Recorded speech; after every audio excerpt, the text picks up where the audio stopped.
हमारे चैनल पे एएलपी और टेक्नीशियन, डीआरडीओ सभी एग्ज़ाम के लिए ये फिटर की थ्योरी क्लास हैं। तो फिटर की थ्योरी क्लासेस अभी तक मैंने 8 से 10 क्लासेस आप लोगों को दी है। अगर आप लोगों ने नहीं देखा है तो आप हमारे चैनल के प्लेलिस्ट में जाइएगा, वहाँ पे मैंने एक एक थ्योरी क्लास को जो है अच्छे से कंटिन्यू किया है और वहाँ पे बारीकी से लेकर हार्डली तक सारा कुछ मैंने समझाया है। तो देखिए, इसके पहले जो भी मैंने क्लासेस दी हैं, जैसे ड्रिलिंग मशीन आपका हो गया, फाइल्स क्या होते हैं, ठीक है, उसके बाद आपका वर्नियर कैलिपर क्या होता है, माइक्रोमीटर क्या होता है, हाँ, ऐसे करके जो है मैंने करीब 8 से 10 क्लासेस आप लोगों को दिया है। और चीजल क्या होता है, अगर आप लोगों ने नहीं देखा है तो आप जाइए, प्लेलिस्ट को जरूर चेकआउट करिएगा। यूट्यूब पे आप जाइए, वहाँ पे मैंने फिटर थ्योरी और एमसीक्यू के लिए जो है रात 9 बजे प्रैक्टिस कराता हूँ। जो आप लोग का अभी जो चैप्टर चल रहा है वो लेथ मशीन का चल रहा है, खराद मशीन का, और आप लोगों के लिए जो है थ्योरी जो होती है वो दिन को अपलोड होती हैं, उसमें आप लोगों को सारा कुछ कॉन्सेप्ट हम बताते हैं। तो आज के रूप में जो है जो हम क्लासेस कंटिन्यू करने वाले हैं वो हम लोग जो है यहाँ पे स्टैंडर्ड वायर गेज या SWG भी कह सकते हैं, इसको हम लोग यहाँ पे कंटिन्यू करेंगे और यहाँ पे एक एक चीज़ों को हम समझेंगे और यहाँ से आपको 1 से 2 क्वेश्चन हर एग्जाम में देखने को मिलेगा। हम लोग एक एक चीज़ों को अच्छे से समझ रहे हैं कि स्टैंडर्ड वायर गेज का प्रयोग क्यों किया जाता है, इसकी ज़रूरत हमें क्यों पड़ी, ठीक है, हम लोग इसको समझेंगे और अच्छे से कंटिन्यू करेंगे। बाकी अगर आप फुल कोर्स ज्वाइन करना तो नीचे ऐप का लिंक दिया गया, वहाँ से जाइए, आप ज्वाइन करिए, ठीक है। तो ज़्यादा टाइम न लेते हो, हम लोग यहाँ पे सारे कुछ जो भी आप लोगों के डाउट्स रहेंगे उसको भी हम लोग सॉल्व करेंगे। तो ये आप देख सकते हैं स्टैंडर्ड वायर गेज होता है। बाकी मैं आगे आपको एक्सप्लेन भी करूँगा कि इनका कैसे कैसे हमें आगे कार्य करना है, ठीक है। ये हो गया। देखिए हमें जो है SWG, ठीक है। सबसे पहले SWG हम लोग इसे क्या बोलते हैं, स्टैंडर्ड वायर गेज बोलते हैं, ठीक है, स्टैंडर्ड वायर गेज बोलते हैं। ये आप लोगों को मालूम होना चाहिए। यह तार के क्या होते हैं, तार के व्यास व मोटाई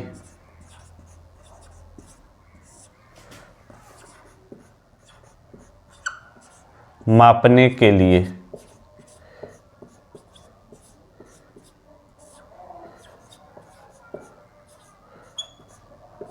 प्रयोग में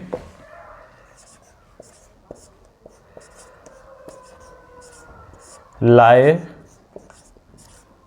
जाते हैं, ठीक है। यह तार के क्या करते हैं, व्यास व मोटाई दोनों मापने के लिए प्रयोग में लाए जाते हैं, ठीक है। और उसके बाद अब आगे बात करेंगे कि हम ये कितने नंबर तक पाया जाता है, साइज। अगर हम लोग यहाँ पे साइज की बात करें तो यह 0 से लेकर 40 नंबर तक आपको कहीं देखने को मिलेगा, कहीं 0 से लेकर 36 नंबर तक भी आपको देखने का मिलेगा, ठीक है, ठीक है। ये आप लोगों को ध्यान देना है। एग्जाम में आपको 2 टाइप से मिलेंगे, ज़्यादातर आपको 0 से लेकर 36 नंबर तक साइज में मिलेगा, या फिर आप लोगों को जो है 0 से 40 नंबर पर, ठीक है। इसमें से 2, ऐसा नहीं होता कि आपको दोनों साइज दे देगा। अगर दोनों साइज देगा तो C ऑप्शन भी देगा, A और B करके देगा, ठीक है।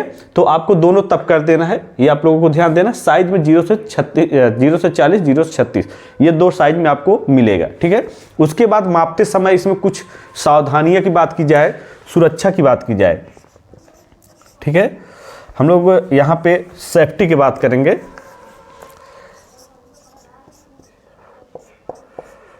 सेफ्टी, ठीक है। सेफ्टी की अगर हम बात करें तो जो है यह तार को न तो ढीला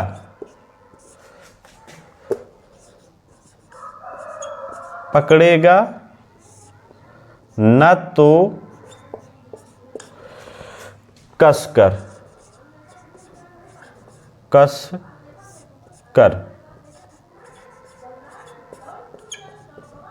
पकड़ेगा, ठीक है।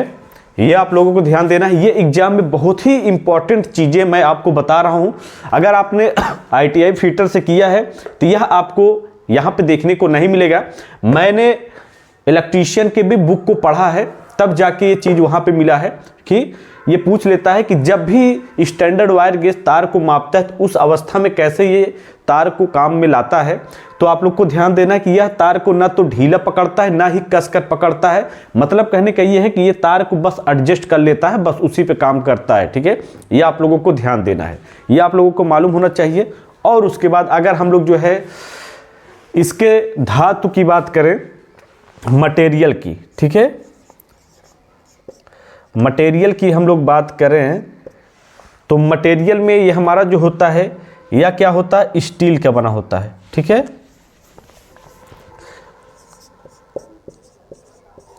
स्टील की क्या होती है, एक ब्लेड होती है।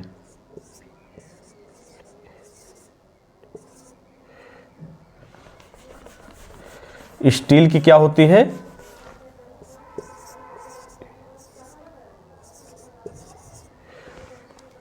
यहाँ पे 1 मिनट फ्रेंड, थोड़ा सा, यह क्रोमियम स्टील होती है। ठीक है, क्रोमियम स्टील। ठीक है, अगर हम लोग मटेरियल की बात करें तो यह क्रोमियम स्टील की बनी होती है। ये आप लोगों को ध्यान देना है। और यहाँ पे हमें ये ध्यान देना है कि इसे जब माप लेते हैं तो इसमें क्या साइज, कौन सा छोटा होता है, कौन सा बड़ा होता है।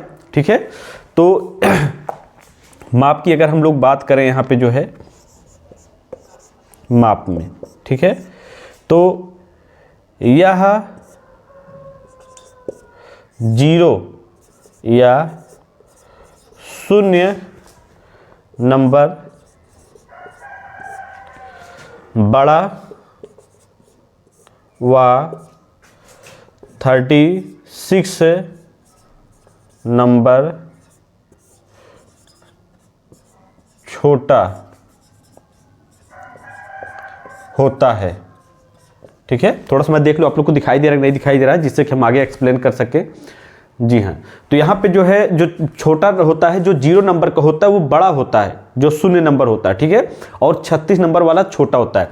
जैसे यहाँ पे मैंने आपको दे दिया 0 नंबर, ठीक है, उसके बाद यहाँ पे जो है 1 नंबर, फिर 2 नंबर, फिर 3 नंबर, फिर 4 नंबर, फिर 5, फिर 6, फिर 7, फिर 8, ठीक है, फिर 9, फिर 10, 11, 12, 13, 14 और ये 15। ठीक है, तो आप लोगों को मालूम होना चाहिए ये हमारा जो SWG है, ठीक है, SWG जो हमारा दिया गया है, यह क्या होता है, 0 नंबर वाला जो साइज होता है बड़ा होता है, 1 नंबर का छोटा होगा। ठीक है, उससे फिर 2 नंबर से मतलब जो है 1 नंबर से 2 नंबर छोटा हो जाएगा, फिर 2 नंबर से 3 नंबर छोटा हो जाएगा। ऐसे ऐसे क्रम करके जो है ये क्लॉकवाइज में चलते हैं। ठीक है, तो यह जैसे जैसे बढ़ेगा नंबर वैसे वैसे ये है कम नंबर, मतलब इसका जो होल होता है वो कम साइज में हो जाएगा। ये आप लोगों को ध्यान देना है कि हमारे जैसे 0 नंबर वाला क्या होता है, ज़्यादा बड़ा होगा। सबसे बड़ा जो होता है वो 0 नंबर का होता है, उसके बाद सबसे छोटा हमारा जो अंत में नंबर आएगा 36 नंबर या 40 नंबर, वो हमारा सबसे छोटा होता है। ठीक है, ये आप लोगों को ध्यान देना है। उसके बाद अगर इसकी जो है हम लोग पूरे मोटाई की बात करें कि यह कितनी मोटाई तक ये माप ले सकता है, तो ये आप लोगों को ध्यान देना है कि यह जो साइज होता है, इसका जो साइज होता है, ठीक है, साइज की अगर हम बात करें तो 0.125 मिलीमीटर से, ठीक है, 0.125 मिलीमीटर से 8 मिलीमीटर तक इसका टोटली साइज होता है। यह 0.125 मिलीमीटर से 8 मिलीमीटर तक तार को क्या कर सकता है, माप सकता है, उसके व्यास को बता सकता है। ठीक है, इसके द्वारा जो माप जिस भी देखा जाए तो इसका जो हमारा साइज होता है, जो तार जो वायर इसके साइज में फिट हो जाता है, वो हम लोग माप ले लेते हैं, वह माप हम लोग बता देते हैं। ठीक है, तो ये आप लोगों को मालूम होना चाहिए। हम लोग तार को मापते समय सावधानी के रूप में अगर हम देखें तो हम लोग जिस भी साइज को जो है तार में एडजस्ट कर देते हैं, मतलब तार को जिस भी साइज में एडजस्ट करेंगे उसका माप वहीं से हम लोग पता कर लेंगे, हाँ इसका माप ये होगा। ठीक है, तो एक एक चीज़ों को हम लोग यहाँ पे एक्सप्लेन कर रहे हैं। बाकी जो भी चीज़ें हैं फ्रेंड, मैं जो आपको बता दे रहा हूँ इससे बाहर कुछ भी नहीं आता है। अगर यहाँ पे देखा जाए तो तार का व्यास, देखिए एग्जाम में सबसे ज़्यादा आपको क्या पूछेगा कि तार का व्यास मापने के लिए हम लोग किसका प्रयोग करते हैं, तो वहाँ पे SWG करके देगा या फिर स्टैंडर्ड वायर गेज करके देगा, तो आप इसको कंप्लीट कर लेना है। ठीक है, उसके बाद दूसरे नंबर पर क्या पूछेगा कि हमारा जो तार का व्यास मापा जाता है वो कितने नंबर तक मापा जाता है, तो 0 से 36 नंबर तक या 0 से 40 नंबर तक होता है, ये हो सकता है। फिर तार को हम मापते समय कितने मिलीमीटर तक जो है वायर गेज में प्रयोग कर सकते हैं, ये आप पूछ सकता है। तो आप जो है 0.125 मिलीमीटर से लेकर 8 मिलीमीटर तक हम लोग मतलब तार को माप सकते हैं, यह मालूम होना चाहिए। उसके बाद आप लोगों को ये भी एक्सप्लेन करना, मतलब वहाँ पे पूछ सकता है कि यह किस धातु का बना होता है, तो यह क्रोमियम स्टील की एक ब्लेड या पतली जो है एक कह सकते हैं ब्लेड होती है, या फिर पतला जो है एक प्लेट होता है उसका ये बना होता है। ठीक है, इसमें जो है जंग आदि नहीं लगते हैं, ये आप लोगों को मालूम होना चाहिए। बाकी सारा कुछ मैंने एक्सप्लेन कर दिया है। यहाँ पे देखिए तार, एक क्वेश्चन और भी पूछ लेता है कि जब भी हम लोग तार को मापते हैं तो यह किस अवस्था में होता है, तो यह न तो ढीला होता है न तो ही एक कसकर ये तार को पकड़ता है, तो ये भी आप लोगों को मालूम होना चाहिए। तो कहने का मतलब ये है फ्रेंड कि मैंने एक एक चीज़ों को आपके सामने एक्सप्लेन कर दिया है, कुछ भी आपके सामने बचा नहीं है। ठीक है, स्टैंडर्ड वायर गेज से जो भी क्वेश्चन पूछा जाएगा, अगर आप इतना पढ़ लेते हैं तो 100% आपका एग्जाम में अगर यहाँ से क्वेश्चन पूछता है तो आपका एग्जाम से बाहर जाएगी नहीं, क्वेश्चन मतलब इससे बाहर जाना नहीं। अगर आप लोग इसको पढ़ लेते हैं जितना मैंने पढ़ा दिया है, अगर इससे बाहर गया तो आप आके मेरे चैनल पे कमेंट करिए कि सर आपने गलत हमें पढ़ा दिया। मैं आपकी गारंटी लेता हूं, अगर इतना आपने पढ़ लिया तो कहीं से भी बाहर से क्वेश्चन कहीं नहीं पूछे। मैं आप कह सकते हैं मैंने बहुत से पेपर को मैंने सॉल्व किया, मैंने देखा हुआ है।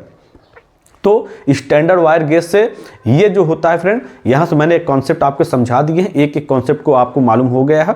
आप अच्छे से पढ़िए थ्योरी। बाकी फुल कोर्स के लिए मैं आपसे बताना चाहूँगा, अगर आप लोग फुल कोर्स ज्वाइन करना है तो नीचे ऐप का लिंक दिया गया, ऐप पे जाकर आप वहाँ से ऐप को डाउनलोड करिए और वहाँ पे फिटर ALP टेक्नीशियन का या फिटर फुल कोर्स को आप ज्वाइन कर सकते हैं। ठीक है, बाकी मेरा कॉन्टैक्ट नंबर अगर आप लोगों को चाहिए तो मैं आपसे बताना चाहूँगा, ये मेरा जो है कॉन्टैक्ट नंबर है। ठीक है, ये यहाँ पे मेरा कॉन्टैक्ट नंबर दिया गया है। ठीक है, ये मेरा कॉन्टैक्ट नंबर है, आप लोग स्क्रीनशॉट ले सकते हैं। हो सकता है दिखाई ना दे रहा हो, मैं देख लेता हूँ। जी हाँ, आप लोग को दिखाई दे रहा है, तो ये मेरा कॉन्टैक्ट नंबर है, यहाँ से आप लोग जो है कॉन्टैक्ट नंबर ले सकते हैं। और आप लोगों को क्लास कैसी लगी आज कमेंट करके ज़रूर बताइएगा, जिससे कि मैं नेक्स्ट डे और अच्छे से सारी चीज़ों को एक्सप्लेन कर पाऊँ आप लोगों के सामने। और आप लोग चैनल को लाइक कर लीजिएगा, सब्सक्राइब तो आप लोग करते हैं, लेकिन एक कंप्लेन आप लोगों से मैं करना चाहूँगा कि आप लोग वीडियो को शेयर नहीं करते हैं, तो ये गलत बात है। आप लोगों के लिए ही मैं सारा कुछ करा रहा हूँ। अगर आप लोग ALP और टेक्नीशियन की तैयारी में लगे हैं तो मैं आपको विश्वास दिलाता हूँ कि आपका एग्ज़ाम से पहले मैं आपको थ्योरी में इतना माहिर कर दूंगा कि कहीं से भी आपके कोई भी क्वेश्चन छूटने वाले नहीं हैं। आप हमारा साथ दीजिए, मैं आपका साथ देता हूं। बस आप लोग दबा के वीडियो को शेयर करिए ग्रुपों में, और डेली जो है कम से कम 2 से 3 बच्चों के पास आप शेयर करिए, जितने भी हमारे साथी देख रहे हैं। बाकी वीडियो को ज़्यादा से ज़्यादा शेयर करें। So thank for watching and bye bye.